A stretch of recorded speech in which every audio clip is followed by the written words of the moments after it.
La lumière du matin traversait les fenêtres de la classe de Madame Lane, illuminant les murs décorés de dessins colorés et de lettres de l'alphabet. Les enfants de première année entraient en bavardant gaiement, sauf une. Héloïne, 6 ans, se tenait à la porte, silencieuse, tenant un vieil ours en peluche contre elle. Son sourire habituel avait disparu, et un étrange plâtre jaune entourait maladroitement son bras gauche. Madame Lane s'agenouilla doucement. « Bonjour ma chérie, que s'est-il passé ?»« Je suis tombée, murmura Héloïne. C'est mon oncle Dean qui l'a réparé. » Mais le plâtre n'était fait que de rubans adhésifs, dégageant une odeur chimique. En l'observant de plus près, l'enseignante aperçut un mot écrit en rouge sous une bande. « Aidez-moi ». Gardant son calme, elle envoya Héloïne à son bureau et sortit dans le couloir pour appeler les services de protection de l'enfance. « Il faut que quelqu'un vienne immédiatement », dit-elle d'une voix tremblante. « Quelque chose ne va pas. » Moins d'une heure plus tard, la petite se trouvait dans le bureau du directeur, face à un policier et à une assistante sociale, Madame Parker. « Héloïne, dit doucement Madame Parker, tu peux me dire comment tu t'es blessée ?»« Je suis tombée, répéta-t-elle. L'oncle a dit que les médecins, c'était trop cher. Il a dit que j'exagérais. Elle refusait de montrer son bras, par peur de mettre en colère son oncle. « Tu es en sécurité ici, la rassura Madame Lane. Personne ne va te gronder. » Finalement, Héloïne tendit son bras. Le plâtre de fortune sentait mauvais, et l'enfant grimaçait de douleur. « Il faut t'emmener chez un vrai médecin, » expliqua Madame Parker, « pour que ton bras guérisse correctement. » Soudain, Héloïne se redressa, paniquée. « Et Tommy? Qui va s'occuper de Tommy? Il a besoin de son biberon, de sa couverture. » Madame Lane fronça les sourcils. « Tommy? C'est ton petit frère? »« Oui, il est avec tante Vera, mais elle oublie parfois de le nourrir. C'est moi qui m'en occupe. » Madame Parker sortit appeler les secours. « Nous avons un bébé dans la maison, » dit-elle au téléphone. « Envoyez une équipe immédiatement. » De retour dans le bureau, le policier annonça doucement. « Héloïne, on va t'emmener chez le docteur, et mes collègues vont vérifier que Tommy va bien. » Alors que Madame Lane l'aidait à se lever, la fillette demanda d'une toute petite voix. « Qui va nous aider maintenant ?»« Quelqu'un qui se soucie vraiment des enfants, » lui promit Madame Lane. « Quelqu'un qui va tout faire pour que ça aille mieux. » Ce « quelqu'un », c'était Marcia Dugan, une ancienne infirmière de 65 ans, aujourd'hui bénévole pour les services de l'enfance. Ce jour-là, en décrochant le téléphone, elle ne savait pas encore que cet appel allait changer de vie à jamais. Une fillette de 6 ans, blessée au bras et soignée de manière improvisée, ainsi que son petit frère, vivait dans une situation familiale préoccupante. Il fallait quelqu'un ayant une formation médicale et capable d'établir un lien de confiance avec l'enfant, qui était très fermée sur elle-même. 20 minutes plus tard, Marcia traversa l'aile pédiatrique de l'hôpital mémorial. Devant la chambre 213, elle observa par la vitre une infirmière retirer doucement le faux plâtre du bras d'Héloïne. La petite, tendue, sursautait au moindre geste. Elle serrait fort son ours en peluche abîmé contre elle. Un seul œil, le pelage usé par les années. Marcia entra avec un sourire chaleureux. « Bonjour Héloïne, je m'appelle Marcia. Je peux rester avec toi pendant que le docteur regarde ton bras ?» Héloïne hocha discrètement la tête. Tandis que le médecin examinait le bras abîmé, Marcia parla doucement, partageant des anecdotes sur son jardin, les oiseaux ou le gâteau au citron qu'elle avait cuisiné. Petit à petit, les épaules de la fillette se détendirent. « Tu sais, quand j'avais ton âge, je me suis cassé le bras aussi, » dit Marcia avec tendresse. « Je suis tombée d'un pommier. »« Ça faisait mal ?» demanda Héloïne. « Très mal. Mon papa m'a emmené chez le docteur dans son vieux camion. Je me souviens de chaque bosse sur la route. » Le médecin interrompit leurs échanges. « Il va falloir refaire un vrai plâtre. L'os a commencé à guérir, mais pas correctement. »« Ça va faire mal ?» murmura Héloïne. « Juste un peu, mais on a un médicament spécial, et tu pourras choisir la couleur de ton plâtre. »« Bleu, c'est la couleur préférée de Tommy. » Marcia remarqua qu'Héloïne regardait souvent vers la porte. « Tu veux savoir comment va Tommy ?» demanda-t-elle. Des larmes montèrent aux yeux de la fillette. « Il a besoin de sa couverture jaune avec des canards, et il n'aime que la tétine verte. » Marcia envoya un message à son collègue pour transmettre l'information. Alors que le médecin préparait le plâtre, Héloïne chuchota. « Mon oncle a dit que si je parlais, on emmènerait Tommy pour toujours. qu'on ne voudrait plus de nous. Le cœur de Marsha se serra. Ce n'est pas vrai, ma chérie. Beaucoup de gens veulent que toi et Tommy soyez en sécurité et heureux. Comme qui demanda-t-elle, défiant du regard. Comme Madame Lane, qui a tout de suite demandé de l'aide. Comme les docteurs ici. Comme moi. Marsha la regarda dans les yeux. Je te promets qu'on va tout faire pour vous aider, toi et ton frère. Éloin l'observa longuement, puis tendit son bras au docteur. Pendant qu'on lui posait le nouveau plâtre, Marsha lui tenait la main. Quelque chose venait de changer. Une graine de confiance venait de germer. Chez la famille d'accueil Anderson, la maison était propre et accueillante, avec 3 autres enfants. Pourtant, Éloin restait méfiante, crispée malgré l'accueil chaleureux de Madame Anderson. Le biberon de Tommy doit être chauffé 1 minute, pas plus. Je le teste toujours sur mon poignet, dit-elle avec anxiété. Ne t'inquiète pas, répondit Madame Anderson avec douceur. J'ai élevé 6 enfants et accueilli 17 autres. Mais la fillette restait tendue, dormant à peine, surveillant constamment le berceau de son frère. Lors de sa 3e visite, Marsha trouva Madame Lane déjà là, assise au sol, et aidant Éloin à rattraper son retard scolaire. « Regarde qui a apporté tes livres préférés », dit Marsha en s'installant à côté. Éloin esquissa un petit sourire et reprit son coloriage, concentré malgré la difficulté avec son bras blessé. « Tu t'habitues un peu ?» demanda Marsha. « Madame Anderson fait de bonnes crêpes, mais Tommy a pleuré toute la nuit. »« Il te cherche, » dit Madame Lane. « Les bébés savent quand leurs personnes préférées sont près d'eux. » Plus tard, alors qu'Éloin était aux toilettes, Madame Lane confia à Marsha « Le directeur me reproche mes visites à domicile. Mais je ne peux pas l'abandonner. Tu devrais voir comme elle s'illumine en art plastique. »« Elle te fait confiance, » répondit Marsha. « Et ça, c'est précieux. » Dans le jardin, Marsha poussa doucement Éloin sur une balançoire. Les feuilles d'automne tombaient en tourbillons. Tommy babillait dans ses bras. « Madame Anderson m'a dit que tu fais des cauchemars, » dit Marsha doucement. « Je rêve que Tommy pleure et que je ne peux pas le trouver, » répondit la petite. « Il est en sécurité ici, regarde. Il ne pleure même pas. » Éloin hocha la tête, mais resta soucieuse. « Qu'est-ce qui va nous arriver ?» demanda-t-elle. « Tante Vera est venue hier. Elle a parlé longtemps avec Madame Anderson. » Marsha choisit ses mots avec soin. « Le juge doit décider ce qui est le mieux pour vous deux. Parfois, cela prend un peu de temps. »« Est-ce qu'on va retourner chez Oncle Dean et Tante Vera ?» demanda Éloin d'une voix tremblante. Avant que Marsha ne puisse répondre, Tommy se mit à pleurnicher. D'un geste sûr, Éloin descendit de la balançoire et le prit avec son bras valide. « Il a besoin de sa sieste, » annonça-t-elle avec sérieux. « Il devient grognon s'il ne dort pas après le déjeuner. » Marsha l'observa, admirant avec tristesse l'aisance de cette petite fille de 6 ans dans un rôle de mère qu'elle n'aurait jamais dû endosser. Ce soir-là, Marsha était seule dans son jardin, envahie de mauvaises herbes. Elle sortit une vieille photo de sa poche. Elle et Frank, souriant, le jour de leur 10e anniversaire. La main de Frank reposait sur son ventre après une nouvelle tentative de fécondation. Le bébé tant espéré n'était jamais arrivé. « Est-ce que je suis encore capable de faire ça, Frank ? Est-ce que je suis trop vieille pour ces enfants ?» murmura-t-elle dans le silence du soir. Le lendemain, les nouvelles étaient inquiétantes.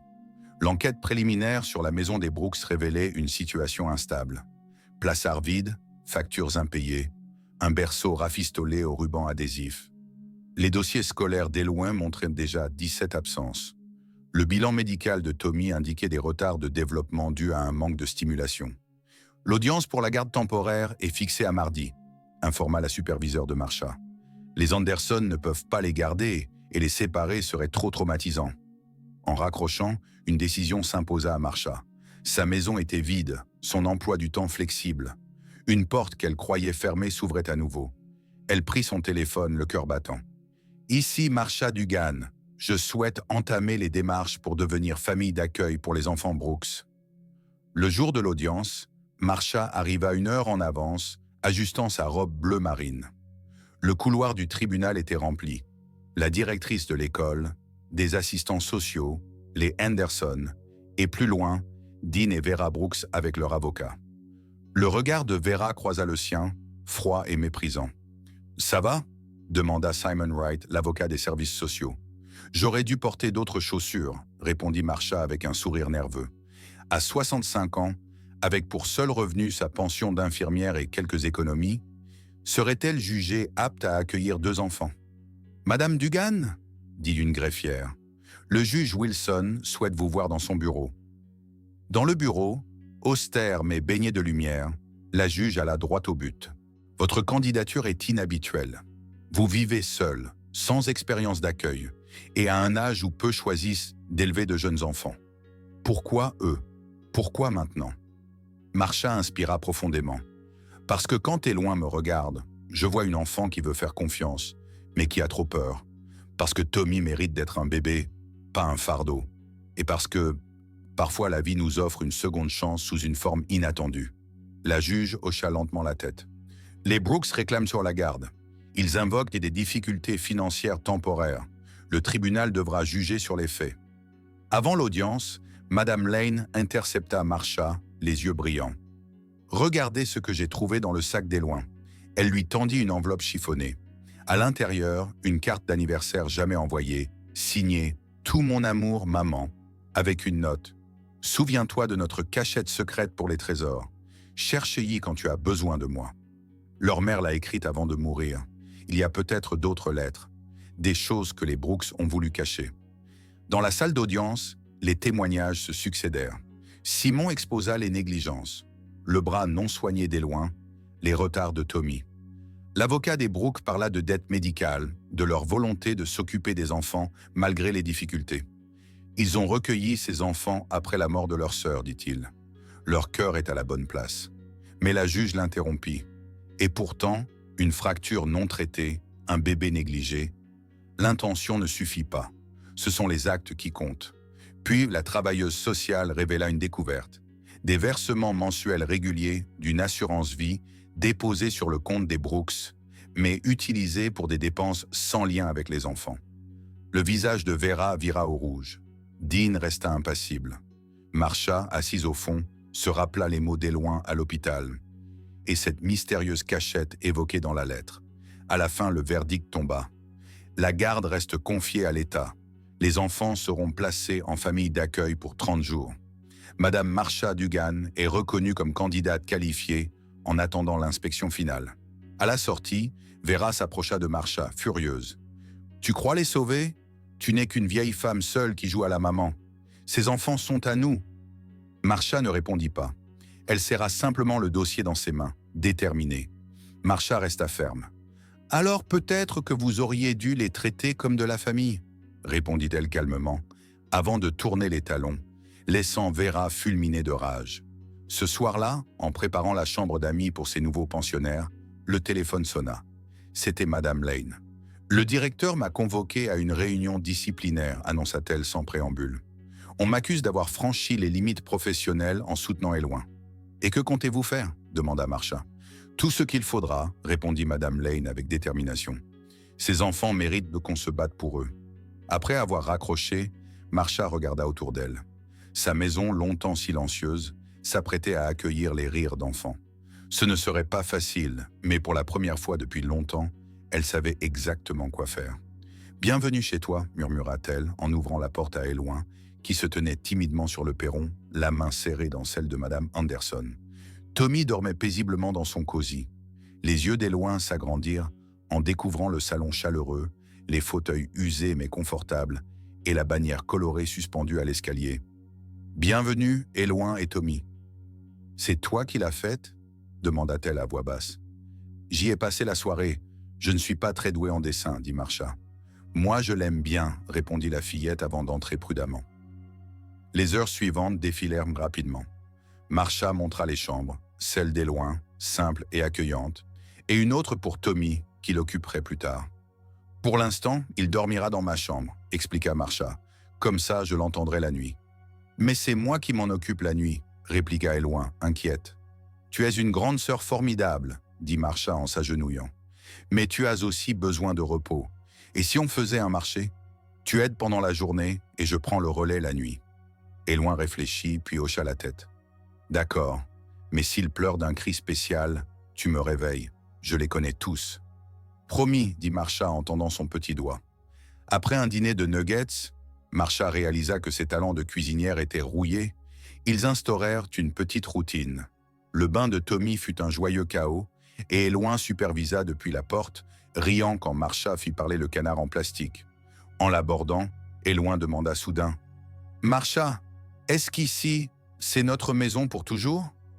Marcia hésita. « Pour l'instant, c'est temporaire. Le juge doit décider. »« Oh !» fit la fillette, déçue. « Mais je veux que tu saches quelque chose. Peu importe la durée de ton séjour ici, cette maison est la tienne, et je me soucierai toujours de toi et de Tommy. Tu le promets ?»« Croix de bois, croix de fer, » répondit Marcia. La première nuit fut difficile. Tommy se réveilla plusieurs fois, et au matin, Marcia sentait le poids de ses 65 ans. Mais le sourire édenté du bébé en valait la peine. Après le petit déjeuner, elles sortirent dans le jardin envahi de mauvaises herbes. « Et si on plantait quelque chose ensemble ?» proposa Marcia, montrant un petit pot rouge et des graines de souci. « Ça grandira avec toi. » Éloin sourit et se mit au travail. Maman aimait les fleurs jaunes. Elles sentaient le soleil. Elle disait que les graines dormaient jusqu'à ce qu'il soit temps de se réveiller. C'était la première fois qu'elle parlait de sa mère spontanément. Le moment fut interrompu par la sonnette.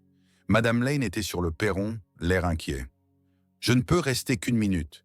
L'école m'a officiellement réprimandé. Si je continue à m'impliquer, je risque la suspension. »« C'est absurde !» s'exclama Marcia. « Règlement oblige !» soupira Madame Lane. « J'ai quand même apporté les devoirs d'Éloin et une surprise de sa classe. » Le cadeau était un livret rempli de dessins et de messages d'amitié. Juste après, une voiture luxueuse se gara devant chez Marcia. Un avocat en costume en descendit. « Mademoiselle Dugan, mes clients, Dean et Vera Brooks, demandent la restitution immédiate des enfants. Voici la convocation pour l'audience d'urgence demain. » En acceptant l'enveloppe, Marcia sentit ses mains trembler. Derrière elle, Éloin était livide. « On doit retourner là-bas ?» demanda-t-elle d'une voix brisée. Marcia la prit dans ses bras. « Pas si je peux l'empêcher, » promit-elle en silence. Le lendemain, le tribunal paraissait encore plus intimidant. Marcia, droite sur le banc, écoutait Simon Wright, l'avocat du service de protection de l'enfance. Les Brooks ont soudainement fourni des preuves. Cours de parentalité, réparation, compte bancaire au nom des enfants. « Quel timing parfait !» répliqua Marcia, sceptique. La porte du tribunal s'ouvrit. Le cœur de Marcia se serra en voyant Dean et Vera Brooks méconnaissables. Dean portait une chemise repassée, Vera avait les cheveux coiffés, un maquillage discret. Leur attitude avait aussi changé. Ils affichaient une mine grave et respectueuse. Ils ressemblaient, réalisa Marcia avec inquiétude, à des proches aimants ayant simplement traversé une période difficile. « Veuillez vous lever pour la juge Patricia Wilson », annonça le huissier. Les audiences commencèrent. Marcia était soulagée qu'Éloan soit resté chez une nourrice agréée. L'avocat des Brooks présenta un tableau touchant d'un couple ayant accueilli leurs neveux et nièces malgré les difficultés. « Ils admettent leurs erreurs », affirma-t-il. « Ils auraient dû chercher de l'aide plus tôt, mais ils agissent désormais pour corriger cela. » Il montra des reçus de réparation, une inscription à des cours parentaux et une lettre de promotion de l'employeur de Dean. Ces enfants doivent être avec leur famille, pas avec une étrangère, aussi bienveillante soit-elle. Quand Simon voulut répondre, la juge l'interrompit. « Je veux entendre Madame Dugan. » Marcia s'approcha du banc des témoins et raconta sous serment ce qu'elle avait observé. L'anxiété d'Éloan, les retards de développement de Tommy, leur lente adaptation à un quotidien stable. L'avocat des Brooks reprit « Vous n'avez jamais eu d'enfant, n'est-ce pas ?»« Non. Et vous avez 65 ans ? La plupart des gens de votre âge prennent leur retraite. Pas des bébés. Vous avez peu de moyens. Comment allez-vous gérer ?» Avant que Marcia ne réponde, la porte s'ouvrit brusquement. Madame Lane entra, essoufflée, un dossier à la main. « Votre honneur, j'ai des preuves importantes. » « Et vous êtes ?»« Sarah Lane, l'enseignante d'Éloan. J'ai des échanges d'emails avec les Brooks où ils ignoraient mes alertes sur les absences et la fin de l'enfant. Un jour, Madame Brooks m'a dit, je cite, « Ce n'est pas à vous de juger notre parentalité. » Vera se leva furieuse. « Elle ment !»« Silence !» ordonna la juge. Madame Lane confirma qu'elle pouvait témoigner sous serment. Le climat changea dans la salle. Puis Simon révéla que les rénovations du foyer avaient été payées avec les fonds d'assurance des enfants, censés leur être dédiés. Quand Éloan fut appelé à témoigner, Marcia sentit son estomac se nouer. L'enfant entra, conduite par une représentante. Son regard trouva Marcia, puis ses anciens tuteurs. Elle se mit à trembler, haletante. Quand Dean bougea, elle recula si violemment qu'elle faillit tomber. « Cet enfant est manifestement en détresse, » dit Simon. « Je demande une pause. » Dans le couloir, Marcia s'agenouilla près d'Eloane, recroquevillée sur un banc, en larmes. « Je veux pas leur parler. S'il te plaît, me force pas. » De retour dans la salle, la juge rendit sa décision. Les enfants resteraient chez Marcia pendant l'enquête. Les Brooks pourraient les voir, mais uniquement sous supervision, avec un suivi étroit. En quittant le tribunal, Marcia se vit dans une vitrine, cheveux ébouriffés, cernes profonds. « Qu'est-ce que je fais? Je suis juste une vieille infirmière. Ils ont besoin de mieux. » Mais Madame Lane apparut, tenant la main d'Eloane. « On rentre ?» demanda-t-elle simplement. Ce soir-là, sur la balançoire du porche, Marcia pensait à l'avenir. Elle avait gagné aujourd'hui, mais les Brooks avaient un plus d'argent. Une bataille prolongée la ruinerait. Elle sursauta en entendant la porte. « Tommy dort ?» demanda Eloane, en pyjama, un doudou à la main. Elle s'installa à côté d'elle. « Marcia, t'es triste ?»« Pas vraiment. Je réfléchis à des choses d'adulte. Maman disait que les problèmes paraissent plus gros la nuit. Le matin, ils sont moins effrayants. » Marcia sourit et passa un bras autour d'elle. « Ta maman était très sage. »« Oui, je crois qu'elle t'aurait bien aimé. » Tandis qu'une étoile brillait dans le ciel, Marcia fit une promesse silencieuse à cette mère disparue. Elle protégerait ses enfants, quoi qu'il en coûte. Le lendemain, le centre communautaire était plein de vie. Marcia n'y était pas revenue depuis que Frank y avait été entraîneur. Elle serrait une brochure dans ses mains, un peu nerveuse malgré l'ambiance chaleureuse. La planification financière pour les retraités semblait bien loin des préoccupations actuelles de Marcia, mais ses économies ne suffiraient pas longtemps pour élever 2 jeunes enfants. « Madame Dugan !» Une voix chaleureuse la sortit de ses pensées. Carol Phillips, directrice du centre communautaire, s'approcha les bras tendus. « Cela fait si longtemps.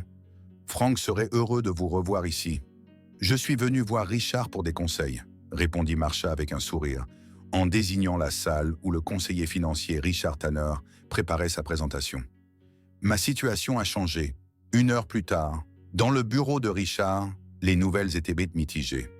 Vous êtes éligible à certaines aides d'urgence pour familles d'accueil et à un soutien pour les thérapies de Tommy, expliqua-t-il en entourant des chiffres sur un formulaire. Mais pas assez pour un accueil à long terme, comprit Marcia. C'est vrai, admit Richard, mais il y a des solutions créatives. Ce ne sera pas facile, mais ce n'est pas impossible. En rentrant, elle trouva Eloane au sol, en train d'encourager Tommy dans ses premiers essais de rampement. « Il veut attraper Monsieur Canard », expliqua-t-elle en déplaçant un jouet jaune hors de sa portée. Marcia sourit. Une future kiné peut-être. Les progrès étaient bon visibles. Eloane riait parfois, jouait et retrouvait peu à peu son innocence d'enfant. Le soir venu, on sonna à la porte. Madame Lane se tenait là, accompagnée d'une femme élégante aux cheveux noirs striés d'argent. « Voici Diane Everett, dit-elle, membre du conseil scolaire, et ma voisine depuis 15 ans. Elle est outrée de ce qui vous arrive. »« Puis-je entrer ?» demanda Diane avec un sourire.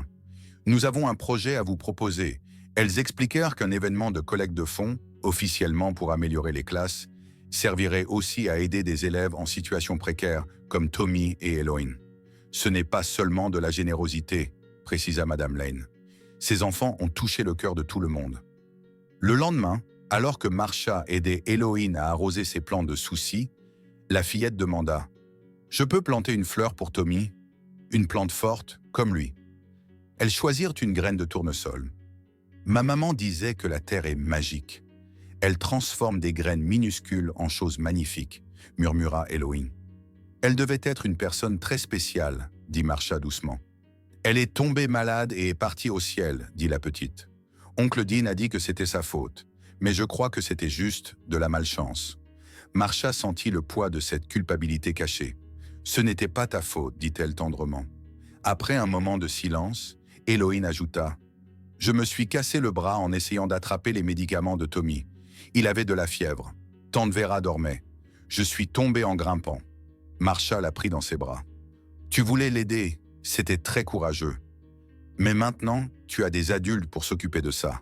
Ce soir-là, sur sa balançoire, Marsha leva les yeux vers le ciel. Les soucis financiers restaient lourds. Les Brooks poursuivaient leur bataille juridique. Mais quelque chose avait changé. Un lien de confiance s'était créé, fragile mais bien réel. Elle regarda l'étoile la plus brillante. « J'aimerais que tu sois là, Frank, pour voir ses enfants, pour m'aider à savoir quoi faire. » Le gymnase de l'école avait été transformé. Des banderoles colorées ornaient les murs, les œuvres des enfants décorèrent la scène, et un panneau géant annonçait « Foire de soutien communautaire de Pinewood ». « C'est incroyable », souffla Marsha à Madame Lane. « Dès que les gens ont compris qu'Héloïne avait besoin d'aide, ils ont tous réagi, répondit-elle.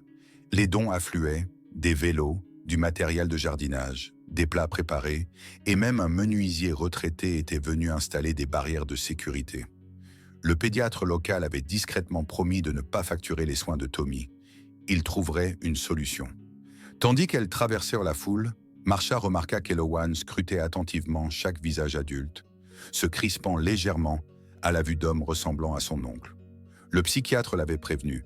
L'hypervigilance était fréquente chez les enfants ayant vécu dans des environnements instables. « Regarde, Elowan, » dit Madame Lane en désignant un coin de la salle. « On a installé un atelier de plantation.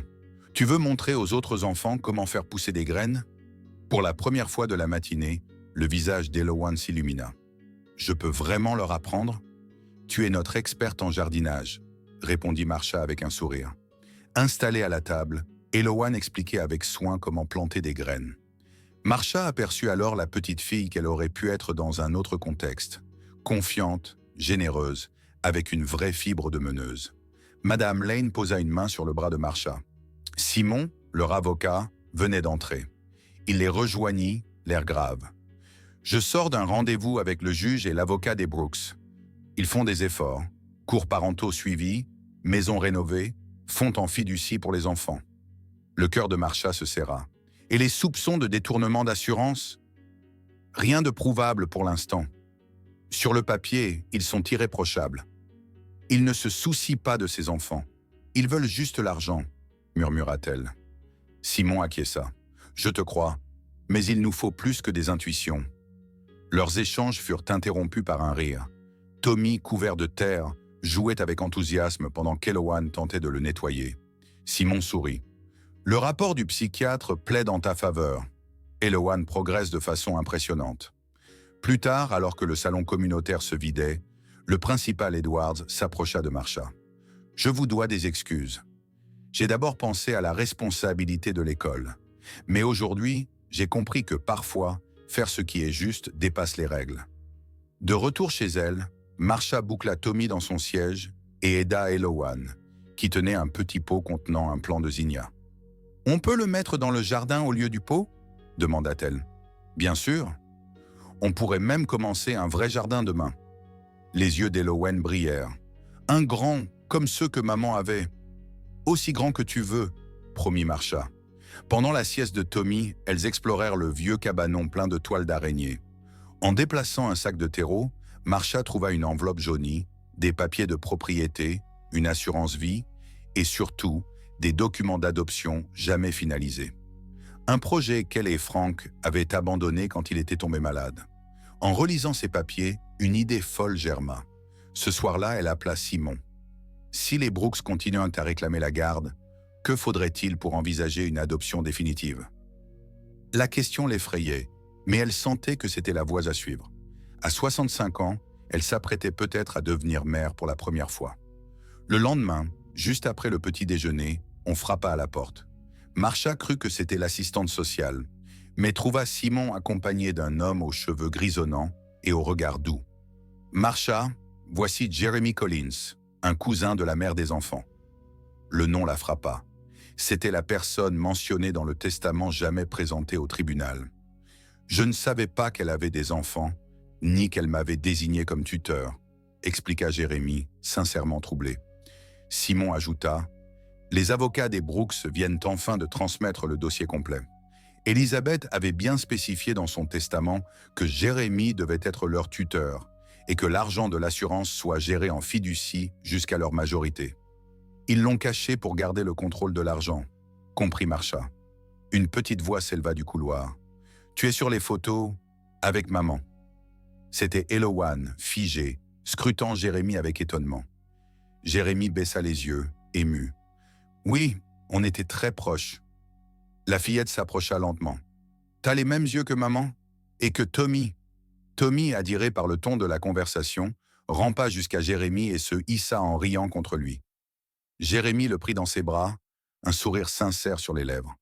Eh bien, bonjour petit homme. La simplicité de ce moment toucha Marsha en plein cœur. Du sang reconnaissant du sang, un lien qu'elle ne pourrait jamais partager. Plus tard, alors qu'Eloane montrait à Jérémie sa plante de marold, Simon prit Marsha à part. « Ça change beaucoup de choses », murmura-t-il. Jérémie a une priorité légale en tant que tuteur désigné dans le testament d'Élisabeth. Va-t-il demander la garde? C'est ce qu'il faut découvrir. Mais s'il le fait, la cour lui donnera probablement raison. Il est de la famille, stable financièrement, et clairement le choix d'Élisabeth. Jérémie les rejoignit, regardant Aloane arroser ses plantes. « Elle est extraordinaire, dit-il. Élisabeth serait fière. » Marsha, prudente, demanda « Quelles sont vos intentions pour les enfants ?» Jérémie passa une main dans ses cheveux, un geste qui lui rappela le tic nerveux d'Eloane. « Honnêtement, j'essaie encore de comprendre. J'ai une femme et un beau-fils au Colorado. Il faudra qu'on réfléchisse à tout ça. » Simon intervint. « En attendant, j'aimerais mieux connaître Aloane et Tommy pour honorer la confiance d'Élisabeth. » Après leur départ, Marsha prépara le déjeuner, tentant de calmer ses pensées agitées. Eloane, pensive, coloriait à la table. « Monsieur Jérémie va-t-il nous emmener vivre avec lui ?» demanda-t-elle soudain. Marsha faillit faire tomber son assiette. « Tu aimerais ça ?» Eloane fronça les sourcils, concentrée. « Il a l'air gentil et il connaissait maman. Mais moi, j'aime bien être ici, avec toi. » Avant qu'elle ne réponde, la sonnette retentit. Madame Lane arriva, portant une vieille boîte. « L'école nettoie les archives, » expliqua-t-elle. « J'ai retrouvé le dossier scolaire d'Elizabeth Brooks. » Elle sortit un album photo ancien décoré de fleurs séchées. Dedans, des photos d'une jeune fille aux yeux et au sourire d'Eloane, souvent avec un garçon qui était Jérémie. « Le livre spécial de maman !» s'exclama Eloane en courant vers l'album. « On l'avait perdu en déménageant », dit Madame Lane. En tournant les pages, un document plié tomba. Un contrat d'amitié écrit à la main, décoré d'autocollants et scellé par des empreintes rouges. Jérémie et Élisabeth promettèrent d'être meilleurs amis pour toujours, de veiller l'un sur l'autre, et que Jérémie serait le tuteur spécial des enfants d'Élisabeth, leur enseignant les étoiles et les histoires, comme il l'avait fait pour elle. Daté de 20 ans, ce document n'avait aucune valeur légale, mais Marsha comprit, en voyant Aloane tracer la signature de sa mère du bout du doigt, que son poids émotionnel dépassait toute décision de justice. La plante de marold sur le rebord de la fenêtre avait fleuri pendant la nuit, sa première fleur orange tournée vers la lumière. Comme l'arrivée soudaine de Jérémie, elle symbolisait un espoir nouveau et une incertitude profonde. Le dimanche matin, Jérémie arriva chez Marsha à 10 heures, accompagné d'une femme aux yeux chaleureux et d'un adolescent qui s'affaissait un peu en sortant de la voiture. « Voici ma femme Amelia et mon beau-fils Noah », présenta Jérémie. Eloane regarda timidement Noah derrière les jambes de Marsha. Le garçon, mal à l'aise, fit un signe maladroit. « J'aime ton dinosaure », dit-il en regardant le T-Rex sur le t-shirt d'Aloane. « J'en ai 17, » répondit sérieusement Aloane. « Tu veux les voir ?» Les enfants s'éloignèrent vers le salon, tandis que les adultes s'installèrent autour de la table. Tommy, dans sa chaise haute, laissait tomber des céréales au sol, ravi du bruit. Jérémie prit la parole. « Après avoir perdu contact avec Élisabeth, j'ai refait ma vie au Colorado. Je suis professeur d'astronomie. Amelia tient une librairie. » Amelia ajouta doucement. « C'est une bonne vie. » Mais quand Jérémie m'a parlé d'Eloane et Tommy et qu'il était leur tuteur désigné, murmura Marsha, la voix tremblante, on a su qu'on devait venir les voir. Jérémie expliqua « Ces enfants ont déjà tant souffert. D'autres bouleversements pourraient leur faire du mal. » Le rire d'Eloane venant du salon confirmait leur joie, Noah s'amusant avec les dinosaures. Hier, on a vu l'assistante sociale et rencontré brièvement les Brooks. « Qu'en avez-vous pensé ?» demanda Marsha. Jérémie fronça les sourcils. « Ils parlent des enfants comme d'un fardeau. Dean, qui connaissait Élisabeth, décrit sa maladie comme un problème constant. Elle était mon amie pendant 10 ans. Ce n'est pas l'Elisabeth que je connaissais. La discussion devint plus pragmatique. Jérémy et Amelia resteraient en ville au moins une semaine pour créer un lien avec les enfants. Une audience était prévue pour décider de la suite. Après le déjeuner au jardin, où Eloane montrait fièrement ses plantes, Jérémy demanda s'il pouvait emmener les enfants au parc. Marsha accepta, les regardant monter dans la voiture, joyeux à l'idée du toboggan. La maison sembla soudain bien vide. Marsha rangea les jouets, pliant les vêtements, tentant d'ignorer le vide dans sa poitrine. Sur le frigo, les dessins d'Aloane retracés à leur temps ensemble.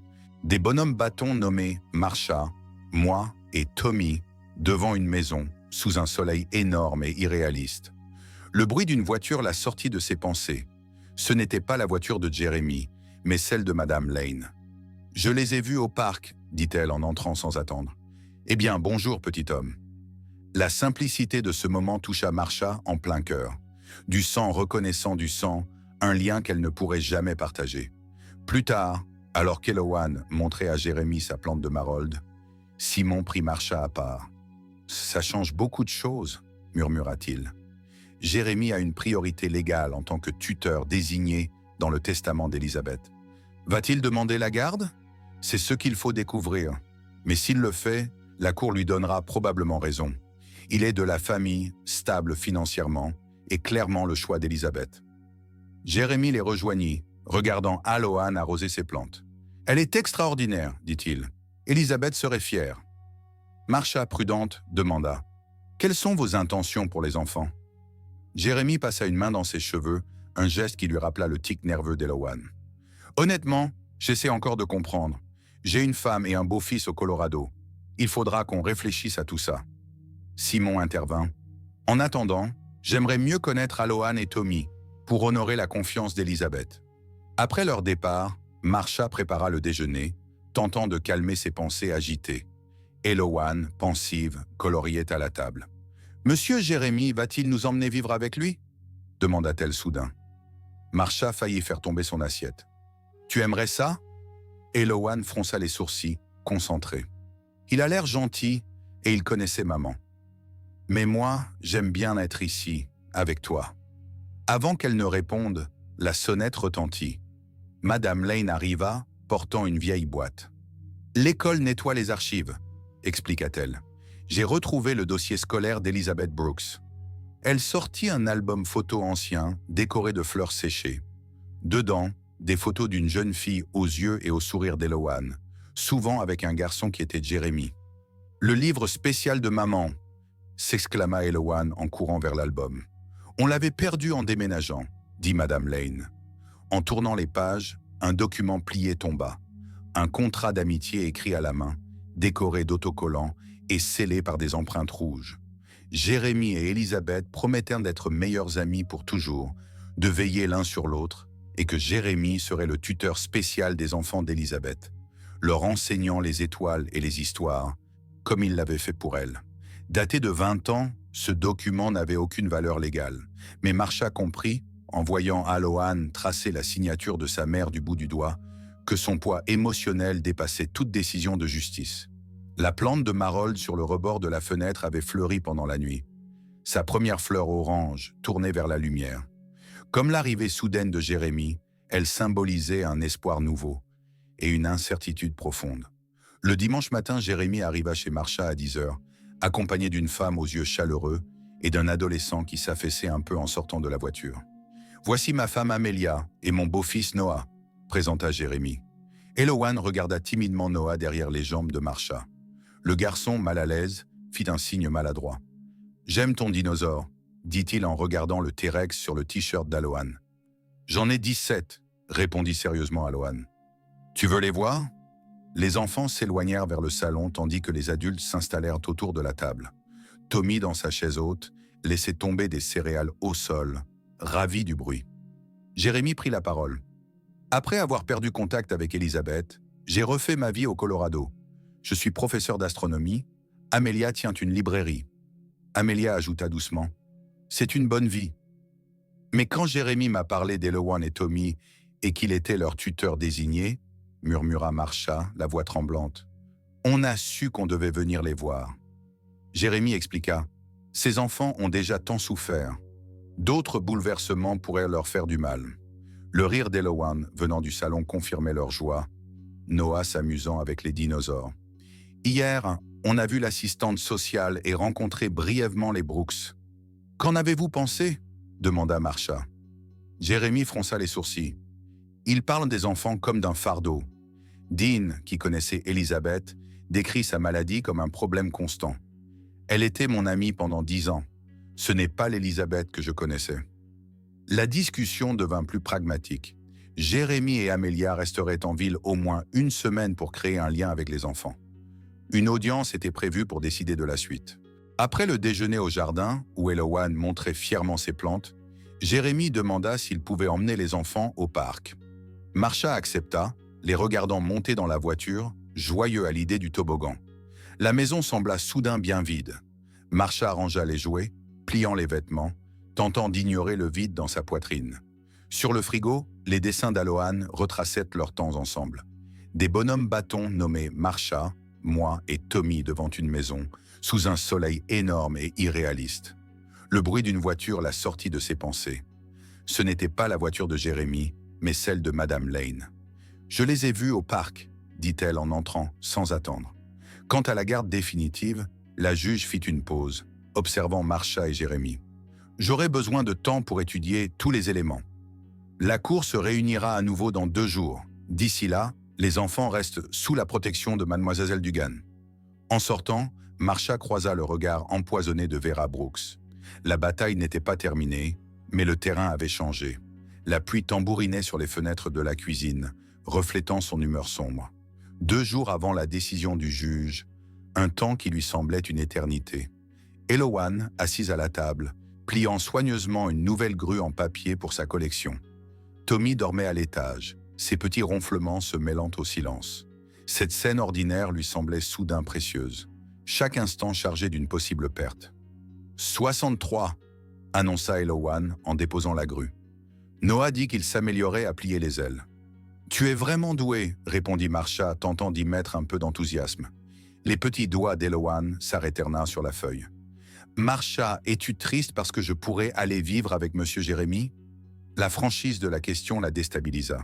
Elle voulait protéger les enfants des complications d'adultes. « Je veux juste ce qu'il y a de mieux pour toi et Tommy », répondit-elle prudemment. « C'est ce que les grands disent avant toujours », observa Elowan, perspicace. « Mais toi, que veux-tu » La gorge serrée, Marsha murmura. « Je veux que vous soyez heureux et en sécurité, que Tommy grandisse fort et confiant. Je veux faire partie de vos vies, quoi qu'il arrive. »« Je m'ennuierai du jardin », ajouta Elowan, pensive, « de la façon dont tu enlèves la croûte de mes sandwichs et de ton odeur de biscuit même quand tu n'en as pas fait. » Chaque mot lui transperçait le cœur. Elle se détourna, clignant des yeux pour cacher ses larmes. Le silence pesa un instant, puis Elowan se tint près d'elle, le visage sérieux. « C'est normal d'avoir peur », dit doucement la petite en serrant sa main. Marsha sentit quelque chose céder en elle, la façade qu'elle avait tenue durant des semaines. « J'ai peur », avoua-t-elle. « Je vous aime tellement, toi et Tommy. » Au lieu de reculer, Elowan se rapprocha, enlaçant Marsha avec force. « Nous t'aimons aussi, » murmura-t-elle. « Même Tommy. Et il est si petit. » Un moment de tendresse où l'enfant consola l'adulte. Puis le cri de Tommy à la babyphone rompit le charme. Marsha monta s'occuper du bébé. Un étrange calme l'envahit. L'avenir restait incertain, mais un lien profond venait d'être scellé. L'amour donné et reçu ne s'efface pas devant la loi. Le soir, après avoir couché les enfants, elle s'assit sur la terrasse mouillée. La balançoire grinçait doucement sous ses pieds, tandis que les gouttes coulèrent du toit. Jérémie avait appelé plus tôt.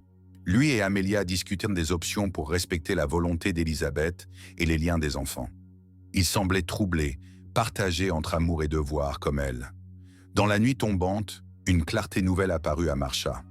Elle avait pensé que c'était tout ou rien, garder les enfants ou les perdre. Peut-être existait-il une autre voie, encore inexplorée. Elle prit son téléphone, trouva le numéro de Jérémie, hésita un instant avant de composer. Ce qu'elle allait proposer était inhabituel, presque inédit. Il faudrait mettre de côté les égos et attentes fixes. Mais l'amour vrai exige parfois cela. Le téléphone sonna 3 fois avant que la voix de Jérémie réponde. Marsha prit une profonde inspiration et exposa son idée, née comme une révélation dans le rythme doux de la pluie. Plus tard, près de la fenêtre de sa chambre, elle regarda les nuages se disperser pour laisser place à un ciel étoilé. Pour la première fois depuis longtemps, elle sentit une lueur d'espoir, fragile mais tenace, comme la marigold d'Eloane poussant vers la lumière. Le matin de l'audience, les marches du tribunal étaient humides de rosée. Marsha, Jérémie et Amelia se regroupèrent, parlant à voix basse. Simon arriva, un dossier sous le bras, son expression prudente mais encourageante. « Ce n'est pas courant, admit-il en distribuant les documents, mais pas impossible. Le juge a examiné notre proposition et semble disposé à l'en étudier les contours. » Dans la salle, la tension était palpable. La rumeur des malversations financières des Brooks avait attiré les curieux et journalistes locaux. Madame Lane était au premier rang, une marigold d'Alohan posée à ses côtés. Le huissier annonça « Levez-vous pour l'honorable juge Patricia Wilson ». La juge balaya la salle du regard, s'attardant sur les sièges vides des Brooks, leur avocat seul à la table, sa mallette fermée. « Avant de commencer, dit-elle à l'avocat, j'ai appris que vos clients ont retiré leur demande de garde. » « Oui, votre honneur, confirma l'avocat, raide. Face à l'enquête pour irrégularité financière, les Brooks concentrent leurs efforts sur leur défense. Un murmure parcourut la salle. Le retrait des Brooks levait un obstacle, mais la question principale restait « Qui élèverait Eloane et Tommy ?» La juge se tourna vers Jérémie. « Monsieur Collins, en tant que tuteur désigné, vous avez une priorité légale. Êtes-vous prêt à assumer la garde complète ?» Jérémie, soutenu par Amelia, répondit calmement. « Après mûre réflexion et de nombreuses discussions avec mademoiselle Dugan, nous proposons une autre solution. » Il exposa leur plan inédit, une garde partagée où les enfants vivraient principalement avec Marsha, dans leur environnement connu, gardant leur école et leur vie sociale. Jérémie et Amelia auraient des droits de visite réguliers et participeraient aux grandes décisions. En grandissant, les enfants passeraient été et vacances au Colorado. Surtout, insista Jérémie, cela offrirait à Eloane et Tommy un réseau familial élargi dont ils manquent tant. Ils auraient à la présence quotidienne de mademoiselle Dugan, tout en conservant un lien avec leur mère à travers moi. L'avocat des Brooks s'éleva immédiatement contre cette proposition. « Votre honneur, ceci est très inhabituel. La tutelle conjointe entre personnes non apparentées peut entraîner des complications juridiques. Parlez-vous au nom de l'intérêt des enfants ou de vos clients ?» Le juge Wilson interrompit vivement. « Je signale seulement des préoccupations procédurales, » répliqua-t-il en reculant. Simon se leva pour répondre. « Votre honneur, il existe des précédents pour des arrangements de garde créatifs qui servent au mieux les intérêts des enfants. La solution proposée apporte stabilité, continuité et un réseau familial élargi. » Le débat continua, les arguments juridiques fusant de part et d'autre. À l'arrière de la salle, le souci marigold dans son pot commença à faner dans l'air étouffant, ses pétales se recroquevillant par manque d'eau. Madame Lane fut la première à s'en apercevoir et sortit discrètement une bouteille d'eau pour rafraîchir la plante. Ce geste simple attira l'attention de Marsha, lui rappelant ce qui comptait vraiment au-delà des batailles légales. Ses enfants avaient besoin de soins constants, tout comme la plante avait besoin de lumière et d'eau. Comme pour souligner l'importance de ce moment, les portes s'ouvrirent. Une représentante judiciaire entra avec Eloane, invitée à s'adresser au juge en privé. La petite marchait avec assurance, son plâtre bleu décoré de dessins colorés. En voyant Jérémie, Amelia et Marsha assis ensemble, non opposés, une expression mêlée de confusion et d'espoir passa sur son visage. « Votre honneur, » annonça la représentante. Eloane souhaite s'adresser directement à la cour. Un silence s'abattit. Le juge Wilson, rigoureuse sur la procédure, hésita un instant avant d'acquiescer. Eloane s'avança, serrant son doudou. Sa voix claire résonna dans la salle silencieuse. « Je sais que les grands essaient de décider où Tommy et moi devons vivre. » Commença-t-elle avec prudence. « Oncle Dean et tante Vera n'étaient pas gentils, mais Marsha l'est. Et monsieur Jérémie raconte de belles histoires sur ma maman. » Elle marqua une pause, concentrée malgré ses 6 ans. « Tommy est encore petit, alors je dois choisir pour nous deux. » Ces mots firent taire même les journalistes les plus agités. « S'il vous plaît, ne me renvoyez pas là où on ne m'aime pas. Je veux rester où on m'aime, pas parce qu'on doit, mais parce qu'on veut. » La simplicité et la force de cette demande perçaient la complexité juridique pour atteindre l'essentiel. Le juge Wilson observa la fillette puis les trois adultes à l'origine de cette proposition peu conventionnelle. La cour va faire une pause de 30 minutes avant de rendre sa décision, annonça-t-elle en se levant. En sortant, Éloin alla se blottir sur les genoux de Marsha comme si c'était sa place légitime. Jérémie et Amelia échangèrent un regard silencieux. Quelle que soit la décision, la vérité émotionnelle venait d'être exprimée avec clarté. L'après-midi baignait le jardin de Marsha, autrefois laissé à l'abandon, devenu vibrant et fleuri. Une petite foule s'était rassemblée pour une célébration. Madame Lane disposait des biscuits sur une table de pique-nique, le directeur Edwards aidait Jérémie à installer des chaises, et Noah montrait aux camarades d'Éloin comment plier des grues en papier. Au centre de cette scène, Marsha, tenant Tommy sur la hanche, regardait fièrement les fleurs et légumes. Son plâtre avait été retiré depuis des semaines, ne laissant qu'une cicatrice légère. « C'est l'heure » appela-t-elle à Marsha, qui sortait de la maison avec un pot spécial. « Presque, chérie, attendons que tout le monde soit là. » La décision du juge avait surpris même Simon. Plutôt que de trancher entre les prétendants, elle avait validé l'arrangement proposé par Marsha et Jérémie, une famille non traditionnelle, centrée sur les besoins affectifs des enfants, dépassant les frontières habituelles de la garde. Les Brooks avaient quitté la ville peu après les accusations criminelles, laissant une maison pleine de factures impayées et emportant une partie importante de l'argent d'assurance des enfants. Les démarches pour récupérer ces fonds continuaient, mais ce jour-là n'était plus à la bataille judiciaire. « Puis-je avoir votre attention ?» lança Jérémie près d'un trou fraîchement creusé dans le coin le plus ensoleillé du jardin. « Nous sommes réunis pour une cérémonie de plantation très spéciale. » Marsha arriva avec le pot contenant le souci marigold d'Éloin, maintenant un buisson aux fleurs éclatantes. Tommy, impatient, titubait vers eux, ses jambes devenant chaque jour plus solides. « Il y a 3 mois, » commença Marsha. « Éloin a planté cette graine sans savoir si elle pousserait. Comme notre famille, elle avait besoin de soins, de patience et d'un peu de foi. Aujourd'hui, poursuivit Jérémie, nous la transférons de son pot temporaire à sa maison permanente où elle pourra s'enraciner plus profondément et grandir encore plus forte. » Éloin s'avança, solennel. « Dans ma vieille maison, on n'avait pas de jardin, mais ma maman m'a dit qu'un jour on planterait nos racines quelque part de sûr. » Tous trois, Marsha, Jérémie et Éloin, plantèrent soigneusement la fleur dans la terre préparée. Tommy donna un coup de main en tapotant joyeusement la terre, provoquant les rires des amis réunis. Amelia arrosa la plante fraîchement mise en terre, tandis que Madame Lane s'avança avec une petite plaque en marbre gravée « Jardin familial, Brooks Collins Dugan, où l'amour grandit. » Les foyers parfaits et les familles parfaites prennent toutes les formes, observa Marsha, la voix légèrement ébranlée en regardant cette famille improbable qu'ils avaient créée. Parfois, elles se trouvent exactement là et quand on s'y attend le moins. Plus tard, au crépuscule, les invités partis, Marsha se balança doucement sur la véranda, Tommy endormi contre son épaule, Éloin et Noah étendus dans la pelouse, comptant les lucioles et faisant des vœux aux premières étoiles. Jérémie et Amelia les rejoignirent, apportant du thé sucré et un silence complice.